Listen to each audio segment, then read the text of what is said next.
Good evening, everyone, and welcome. This is Twist Gaming, where you get to play board games with us. We're coming to you live here from Gen Con 2019, bringing you all the board game coverage all week long. As usual, I'm your host, Matt, and we are joined here with Nick from Indie Boards and Cards. Hello. How you doing? Thanks for having me. I'm doing well. First and foremost, how is the Gen Con treating It's you? awesome. Super busy. Oh, yeah. For me, this is a home con, so this is a place where all of my friends are here, and everybody swings out of the booth and says hi, and I'm too busy to hang out with them, unfortunately. Yeah, you might see them in passing or something Right. like that, Yeah. right? Yeah. Pretty much. All right, so let's just jump right into things. What have you and Indie Boards and Cards brought to show off to us today? I am showing you Potemkin Empire, and then I got Aeon's in New Age to show you after this. Sounds good to me. So, what is Potemkin Potemkin Empire? Potemkin Empire. There You we got go. it. Okay. So to give you a little historical background on the game. There was this man called his name was Grigory Potemkin, and he was Catherine the Great's boyfriend, lover, whatever. He was one of history's greatest con men.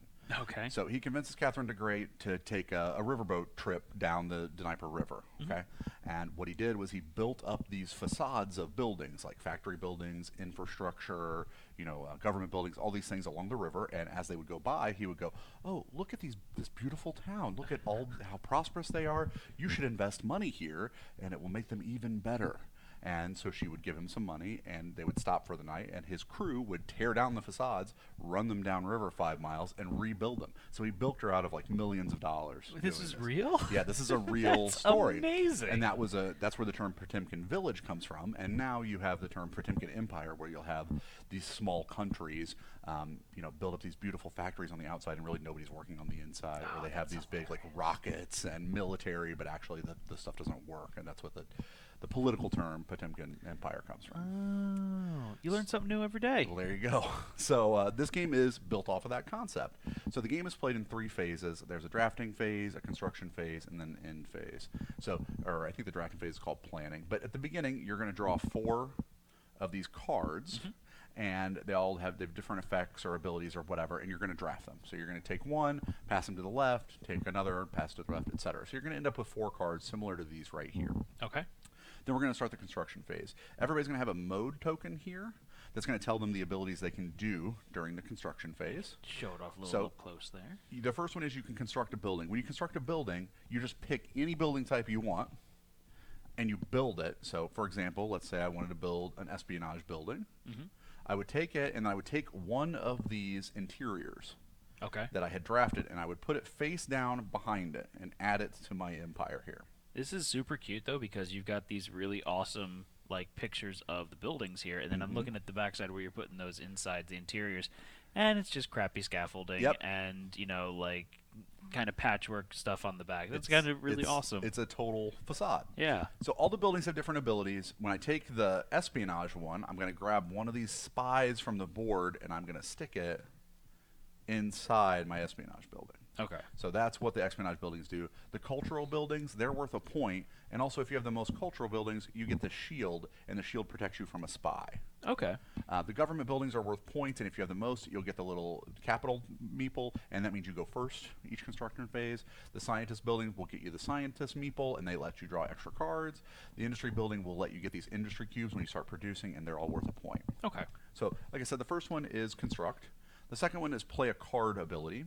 So you'll see action here on these. You can choose to play an action. That's that ability. Spy. So I can take one of my spy agents and check on any building of my opponents. So let's say that you had this building over here, this science building that you had built. I say, I'm going to use my science meeple from my spy meeple from the building that I bought last turn, and check out this building here. So you would reveal your interior card.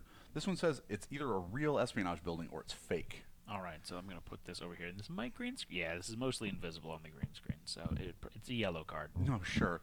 But you can see the part that's important. Yeah, exactly. Either it's a real espionage building or it's a fake building. So since it was fake, because it was a science building, it gets torn down. My spy knocks it down, it goes back to the supply, and then I take that interior, tuck it under my mode token, because I'm going to score 2 points for it at the end of the game. Oh, okay. The last action is you can choose to produce on that mode token. And what it says is put 1 resource in each of your blue buildings, and then flip this token over. So you go into production mode at that point, at which point you can only play card abilities or produce. Okay. And the round ends when all but one player have moved into production mode. So the round has a variable length, and you might choose to flip into production mode just so nobody else gets another turn if you're the third person in a 4-player game to do so. Okay. The game plays 3 to 5.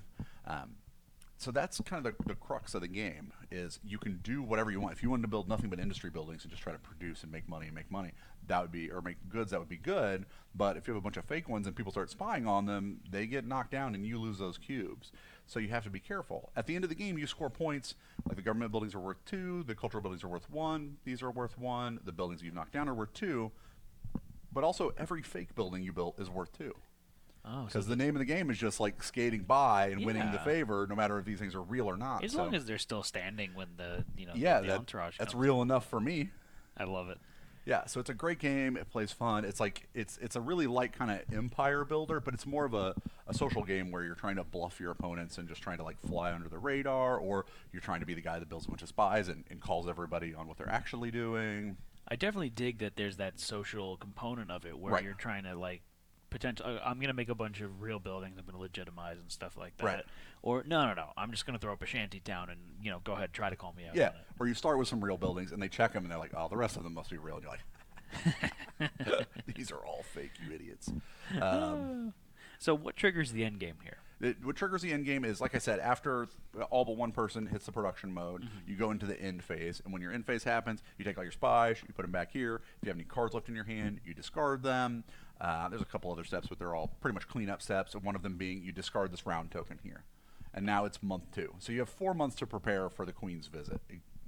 And then once that's done, the game ends, and you tally up your points, and whoever has the most points wins the game. That's really swanky. That's such a cool concept, though. I love and then like the way that the theme is tied to it with the actual components. Yeah. And these little standees is just adorable. Yep. I thought that was really cool. Yeah, thank you. Yeah, the table presence on this is really neat, and it ties so well into the theme of the game. Well, yeah, because like as you're playing, you're going to be playing across from the table. Not everyone games on the same side of the table.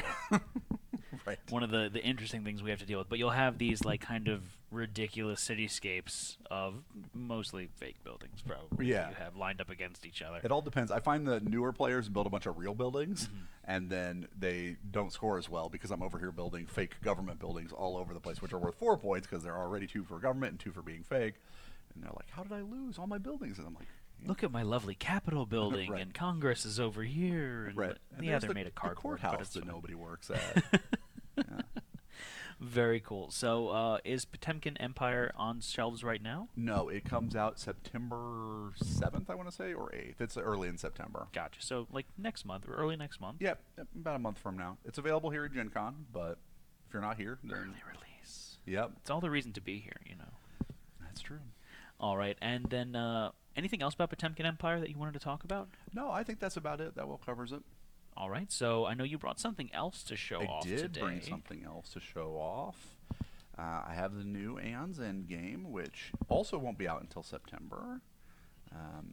You like September, don't you? Well, we have another game coming out in August, but I don't have a sample of that to show you, so unfortunately I can't.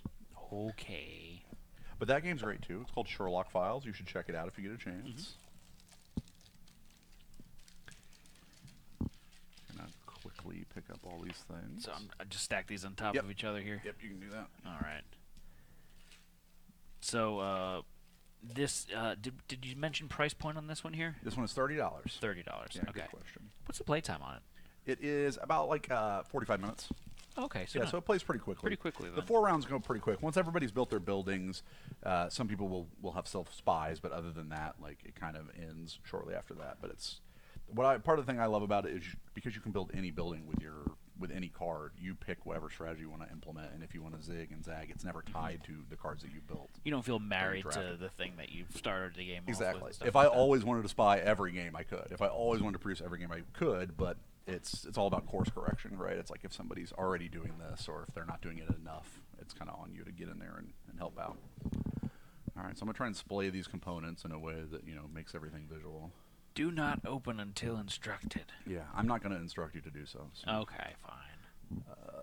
So I don't know if have you guys covered Aeon's End I before? don't believe we have. In case we did, and it wasn't just me doing it, do you want to give a brief overview? I would love to give a brief overview of Aeon's Well, End. This thank is you. one of my favorite games, and it has nothing to do with the fact that I helped design it. So Aeon's End, the first game, this is the 4th big box installment of Aeon's End. So 3 years ago, Aeon's End came out, and the premise behind it is you play a group of mages, just like these mats here. Am I on screen? I am not. If you flip them upside down there. Upside. Oh, because you face them towards the camera. Oh, boom. There we go. This guy was already. You play a group of mages, where everybody has a unique special ability. Okay. And also, everybody has a unique starter card that they have in their hand or deck. Sometimes you have more than one. And it's a deck building game. Mm-hmm. The cool part about it being a deck building game is that you don't ever shuffle your deck. So when you would draw a card and you can't, you take your discard pile and you flip it over and you start drawing from there. Oh, so you maintain the order that you're discarding. Yeah, in. so you basically are allowed to stack your deck so you can make sure that you draw the same combinations together at the same time. That's interesting. It also has this way that kind of throws off your deck building a little bit in that everybody, in order to cast spells, because you're mages, so let's take Takrin here as an example. Takrin will have 4 breaches, and the way they start is shown to you up here. Takrin has a special breach, which I can't seem to... Oh, there it is. But so spells are the primary way that you do damage in the game. When you have a spell in your hand, you can't just cast it and deal the damage, unlike some other games of this ilk. You actually have to, kind of like old school D&D where you prep your spells and it takes a little bit of time for you to cast them. Okay. You would take the, let me see if I can find Takrin's starting stuff. Gift of Spirit. This is him. So it says right here on your deck, or on your mat, what comes in your starting hand and what comes in your starting deck. Mm-hmm. So he starts with 4 crystals, which are the common currency in the game. They give you Aether. And then he starts with a Gift of Spirit. That's his special card. Okay. The one that's unique to him. So when he has spells in his hand, he can prep them to his open breach. He only has 1 open breach, so right now he can only prep or play one of the spells. So when it comes back to his turn the next time, the first phase of his turn is the casting phase. Mm-hmm. So in your first turn, you won't have any spells to cast, but then he can choose whether he wants to cast this.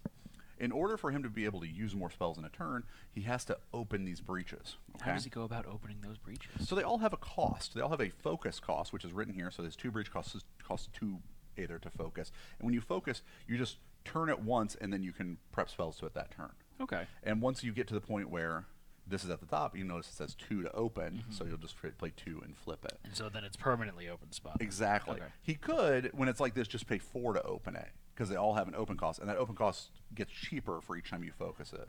It's kind of a rent-to-own mechanic. Gotcha. So in these breaches, the bigger ones, this one has an ability that whenever you cast a spell from it, it deals a damage, and Takrin has a unique breach that says when it's open, whenever you cast a spell from it, Gravehold gains a life. So the way that you play in the game, you're defenders of Gravehold, which is the city where you live. Gotcha. And what happens in the game is that one of these big bad monsters comes out, like Magoth here, and he fights you and tries to either kill you or Gravehold or whichever. You lose the game if Gravehold ever goes to 0 or if all the players go to 0. Mm-hmm. If one of the players goes to 0, you still play, that person is still in the game, but whenever they would take damage, Gravehold takes twice as much damage. That's kind of the brief overview of how Aeon's End works.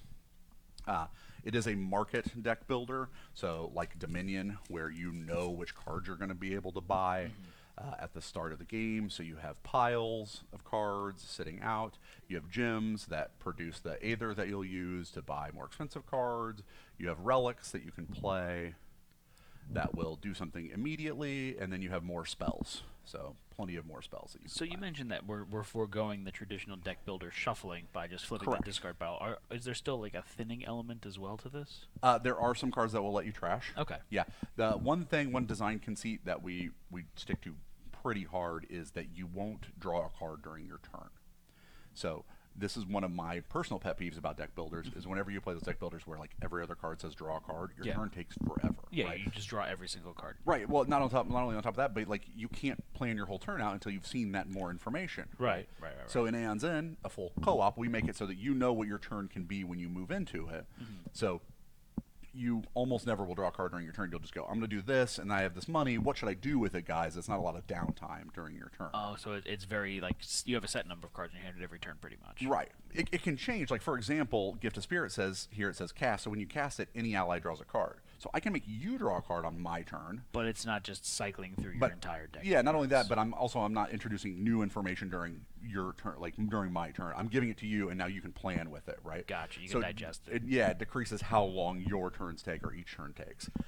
So yeah, this is the market. You'll set up a deck for the Nemesis, and the Nemesis deck is tiered, so that it gets stronger as the game goes on. Gotcha. So as you get better, the Nemesis gets better. So again, that's kind of the Aeon's End overview. The game that came out in January was Aeon's End Legacy. Okay. So in that you played like a Breach Mage Adept. So you basically started with a blank slate, and after every game you got a new ability. You'd sticker it onto your mat. You'd fight several chapters. The bosses would get harder. It told a story throughout. Original Aeon's End and the first expansion didn't really have any narrative to it. It had flavor text and stuff on it. But Legacy had a story throughout, and you played through a campaign, right? And at the end, it had 80% of the content you could replay and mix and match with Aeon's End. It wasn't like, I'm done with this Legacy game, I can just throw it in the garbage now because whatever. And you can also buy a reset pack and replay it if you wanted to. Oh, that's cool. But you'll have a unique mage that you built at the end of the campaign that you can go and play other Aeon's End content with. That's super cool that it integrates into those other games then, Right. too. That's yeah, awesome. so it serves as like a character creator that also has this narrative and all these cool different elements to it. So what we decided to make for the fourth game, this one, Aeon's End New Age, finally, I've come back to topic, right? The actual game that we're looking at.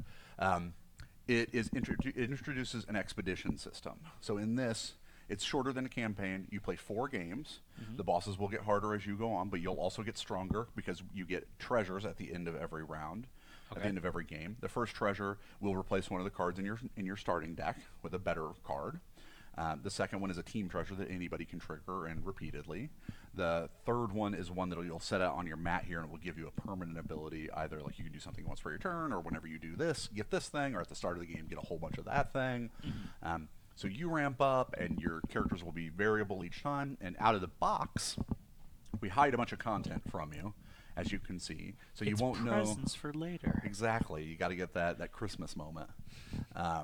But also through this, there's a rich narrative that goes on. It tells you about the expedition that you're doing, and then when you're done with this, we give you the rules on how to replay all of your content in the expedition mode, so that you can mix and match everything that you own for Aeon's End and play 4 games in a row in a variable way that's increasing difficulty, etc. That's all kinds of awesome. Where you're not just making something new here; you're tying it in with everything old and making them synergize with each other in a different way. That's really, really awesome because it expands your library exponentially, really. Yeah. Yeah, and it takes a game that was an awesome game. Aeon's End is the 83rd ranked game on BGG. That's so awesome. It's a top 100 game. It's like critically adored, and it was a one-shot game. Like you sit down, you play this guy, you're like, oh, we lost, let's play him again and change this. You beat him, and you're like, yeah, let's move on to the next guy. But there's no tie-in from game to game. Right. And this makes it so that your four games are tied in. At the end of every game, you'll draw some new market cards. You'll replace some of them. You'll draw some new treasures. So your gameplay experience, you won't just be like, this is what we do every game because this is what we have. Like you'll get new options and you'll learn to adapt. Very cool. Yeah. So Aeon's End New Age is out soon? This month. No, September. I'm sorry. September Oh, yeah, you said you liked the 27th, I September believe. dates. Yeah. So plugging those September dates. That's right. It's delivering to Kickstarter backers now. Oh, cool. So expected to hit store shelves in September. Yep. How many players is this one? 1 to 4. 1 to 4, and then this links up with all of your other Aeons and content. You there. got it. Super cool. So, anything else going on with indie boards and cards that you wanted to talk about today? I mean, we got all kinds of stuff. We had a ton of new games that we were showing here. I don't have any of them with me, but the one I'm probably most excited about, outside of the ones I've shown you, is called Finger Guns at High Noon. Have you seen that? I haven't seen it, but I saw the ad placement around Gen Con for it. Yeah, and the name is excites amazing. Me. Yeah. Right? It's like it's so much fun. You play like an outlaw in the Old West, and it plays 3 to 8. And what happens is, at some point in the beginning of a turn, somebody yells 3, 2, 1, shoot, and then you have to be making one of these like 6 hand motions, and they all do something different, and then they all have a really cool interplay. And basically, you're just trying to be the last person standing. That's and you have a life total. It tracks around your player aid. It's a super simple game. It's one of those party games where you're just like pointing and yelling at your friends. So it's chaotic. Yeah, it's chaos. And what happens, like, when you die, like, when you go to 0, you're not eliminated from the game. You turn your player aid over, and you become a ghost. Yes. You have a limited number of actions, but if the ghost can kill the last 2 players at the same time, the ghosts win the game. Perfect. So I love to hear that, though, because full player elimination in games. No one wants to play a party game where it's like, okay, now you go stand off in the corner for a while now. And I don't feel like the ghosts have an advantage. Like, I definitely feel like if you're still alive, you have an advantage. But I've seen ghosts win probably like 35-40% of the time. Oh, really? Like that. Yeah. Oh, that's and awesome. I've seen some really crazy. I saw one ghost kill the last 3 players at the same time because there's this one action is dynamite. You throw up the rocker horns and you give 3 damage this way and 3 damage this way, and you take 1. So when it's like really low and 2 people dynamite, like they just kill everybody. And Carpet bomb everything. I don't know why you guys did that, but I'm happy I won as the singular ghost. Very cool. Yeah. All right. Anything else going on? Lots Like I of said, stuff. yeah, Doctor is a cool little dexterity game, which is like Operation meets Jenga. So you play with like a deck of cards and you're pulling out the right pieces. We showed that one off at Gamma, I believe, and I was terrible at it. It's hard. We made it a little bit easier. We included larger okay. wooden cubes instead of just the plastic ones because we had... Apparently, I was too good at the game because during development, I was like, "Oh yeah, this is easy enough," and people were like, "Oh god, no, this is impossible." So we included I'm glad people said that because we had the factory go back and put in wooden cubes, so it wouldn't be as difficult. Cool. I'm definitely going to give it a shot again. Yeah. All right. Well, thank you so much for joining us today. Where Thanks can our for having viewers me. go to find out more information about all the goings on at Indie Boards and Cards? You can go to Twitter at IBC Games and our Facebook at Indie Boards and Cards, and our website is indieboardsandcards.com. Sounds good to me. Thank you so much for joining us today. Thanks for having me. Really do appreciate it. And thank all of you for watching at home. We're going to take a little intermission right now, but we'll be back a little bit later with more coverage from Gen Con 2019. Signing off for now, I'm Matt. Have a good one, everyone.